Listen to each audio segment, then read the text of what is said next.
लोकसभा निवडणुकांचं बिगुल कधीही वाजू शकतं। सर्वत्र त्याची जोरदार तयारी सुद्धा बघायला मिळते।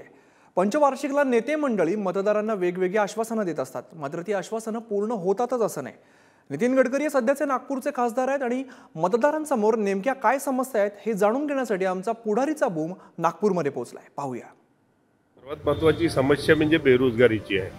कसं आहे की लोक इतकं शिक्षण घेतात आणि शिक्षणाच्या माध्यमातून त्यांना ज्याप्रमाणे रोजगार पाहिजे तो काही मिळत नाही आहे।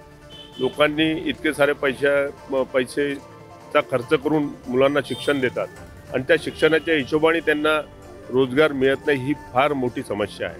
म्हणजे इथं जे स्लम आहे, स्लममध्ये डेव्हलप व्हायला पाहिजे होतं, गटर लाईन आणि ज्या व्यवस्था लोकांना पाहिजे त्याही सुद्धा अपुऱ्या पडत आहे।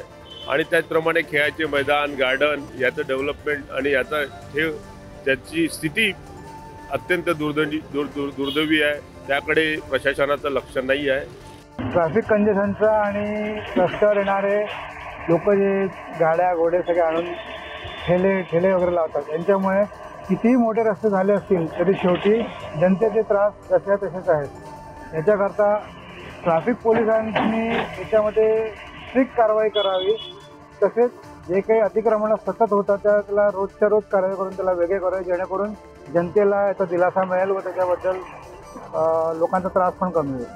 सर्वात महत्त्वाची समस्या म्हणजे ही बेरोजगारीचा प्रश्न आहे। इथल्या युवकांना कुठल्याही प्रकारचा रोजगार नाही आहे। इथल्या युवकांना कुठल्याही प्रकारचा रोजगार नाही आहे, कुठलाही कामधंदा नाही आहे, साधन नाही आहे। सरकारचं याकडे बिलकुल दुर्लक्ष आहे। सरकार नुसतं ऑनलाईन याच्यावर जास्त विश्वास ठेवून राहिली आहे, पण ऑनलाईनमुळे इथल्या लोकांचे धंदे मार खाऊन राहिलेले, इथले उद्योगधंदे चौपट होऊन राहिलेले आहे। सरकारने या गोष्टीकडे जातीनं लक्ष द्यायला पाहिजे की ऑनलाईन हा बिझनेस आणि बंद करायला पाहिजे ताबडतोब, आणि इथल्या ज्या प्रॉपर लोकांना इथे त्यांना रोजगाराच्या संधी उपलब्ध करून द्यायला पाहिजे। इथले कारखाने गुजरातमध्ये चालले, इथले कारखाने दुसऱ्या शहरामध्ये चाललेले आहे। इथे नागपूरमध्ये नवीन कारखाने उभारावे।